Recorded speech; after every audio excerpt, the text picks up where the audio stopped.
दोस्तों आज हम बात करने वाले दशमलव प्रणाली की बात करने वाले हैं। तो ये सारे यूनिट आपको याद होना चाहिए।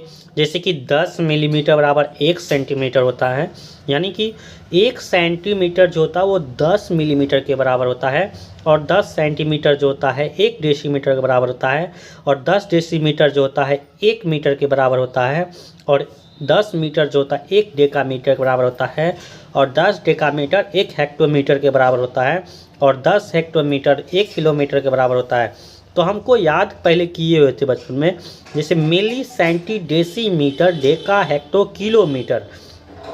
कैसे याद किए थे कि मिली सेंटी, जैसे कि milli centi decimetre deca hecto kilometre, ऐसे याद किए हुए थे।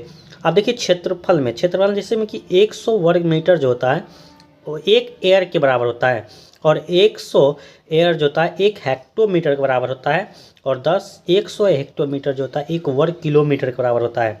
उसी तरह से बाहर में हम याद करते हैं कि 10 मिलीग्राम जो होता है 1 सेंटीग्राम के बराबर होता है, और 10 सेंटीग्राम जो होता है 1 डेसीग्राम के बराबर होता है, और 10 डेसीग्राम जो होता है 1 ग्राम के बराबर होता है, और 10 ग्राम 1 डेकाग्राम के बराबर होता है, और 10 डेकाग्राम 1 हेक्टोग्राम के बराबर होता है, और 10 हेक्टोग्राम 1 किलोग्राम के बराबर होता है।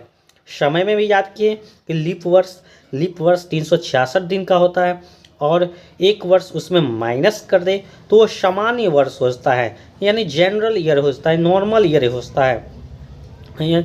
जो जैसे अधिक वर्ष फरवरी में अधिक वर्ष फरवरी में 29 दिन का होता है। ऐसे तो 28 दिन का भी फरवरी होता है, लेकिन अधिक वर्ष फरवरी 29 दिन का होता है।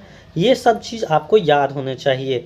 इस तरह से आपको दशमलव प्रणाली याद होना चाहिए।